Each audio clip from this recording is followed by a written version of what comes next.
வாழ்க ஞான வள்ளல். என்னென்ன கிரகம் எந்தெந்த இடத்துல திக்பலியாக காணப்படும் சொல்லப்பட்டிருக்கு ஜாதகத்தில். குறிப்பிட்டு காலபுருஷ ஜாதகத்தில் 12 கட்டத்தில் எந்த கிரகம் எந்த இடத்துல திக்பலி. உதாரணத்துக்கு லக்னத்தில் குருவும் புதனும் இருந்தால் திக்பலி சொல்லுவார்கள். சந்திரனோ சுக்கிரனோ 4ல் இருந்தால் திக்பலி சொல்லுவார்கள். 7ல் சனீஸ்வரன் சூரியபுத்திர சனீஸ்வரன் திக்பலின்னு சொல்லப்படுவார். 10ல் செவ்வாயும் சூரியனும் திக்பலி சொல்லப்படுவார்கள்.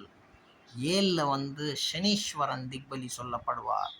இந்த மாதிரி ஜாதகத்தில் மகாரிஷி பராசர் சொல்லி கூறப்பட்டு உள்ளது. இது உண்மையான விஷயம்.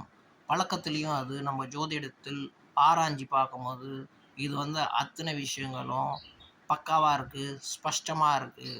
இந்த மாதிரி அவனோட லக்னத்துக்கு எப்படி பிளேஸ்மெண்ட் ஆகிருக்கு, அந்தந்த லக்னத்தில் என்னென்ன பலன் கொடுக்கும், அது ஒரு ரொம்ப இம்பார்ட்டண்ட்டான விஷயம். இந்த இம்பார்ட்டண்ட்டான விஷயத்தை வச்சுட்டு தான் ஒரு மனுஷன் கணிக்கணும் எந்த லக்னத்துக்கு எந்த கிரகம் எந்த இடத்துல பிளேஸ்மெண்ட் ஆகிருக்கு. இந்த திக்பலி கிரகங்கள் என்ன கெடுதல் செய்யோ, இல்லை கேந்திராதிபதி தோஷம் கொடுக்குமா, இல்லை யோகத்தை கொடுக்குமா, இல்லை அவங்க கேந்திரத்து உள்ள சுபத்தை எழுந்து விடுமா, இல்லை கேந்திரத்தில் ஏறின அசுபர்கள் சுபராக மாறி விடுவார்களா. இந்த மாதிரி நிறைய சூஷ்மங்கள் உண்டு ஜாதகத்தில்.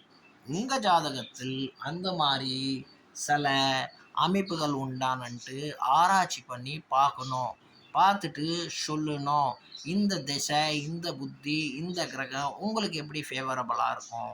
இது ரொம்ப மிகப்பெரிய சிந்திக்கக்கூடிய விஷயம் அண்ட் சொல்லக்கூடிய விஷயம். இதை பார்த்துட்டு தான் ஒரு ஜாதகனும் ஒரு ஹாரோஸ்கோப்பை பார்த்து அவங்கள துல்லியமாக புரிய வைக்கணும். இந்த பாவ புண்ணிய விளையாட்டை எப்படி பகவான் விளையாட வைக்கிறாரு மனிதனுக்கு, அவன் சுயநலம் இல்லாத எப்படி வாழணும், அவன் எந்த சுயநலத்தை வைக்கணும், நல்ல சுயநலத்தை, எந்த கெட்ட விஷயத்துங்களாம் அவன் விடணும். இதெல்லாம் தாங்க ஆக்சுவலி ஜாதகர் ஒருத்தனுக்கு சொல்லித்தராரு. எனக்கு தெரிஞ்சு பழங்கள் இருக்கு ஆன்மீகத்தில். அவங்க கூட சுயநலத்தை விடமாட்டானாங்க. அவங்கக்கிட்ட கூட அவ்வளோ சுயநலம் காணப்பட்டிருக்கு பேச்சில், அவங்களோட நடத்தையில். அப்போ அவங்களுக்கு ஆன்மீகம் பக்குவம் வரல. அவங்க பகவான்கிட்ட இன்னும் நெருங்கி போகல. என்னைக்கு சுயநலத்தை விடுறானோ அன்றைக்கி அவங்ககிட்ட பகவான்கிட்ட வந்துடுவார். வாழ்க ஞான வள்ளல்.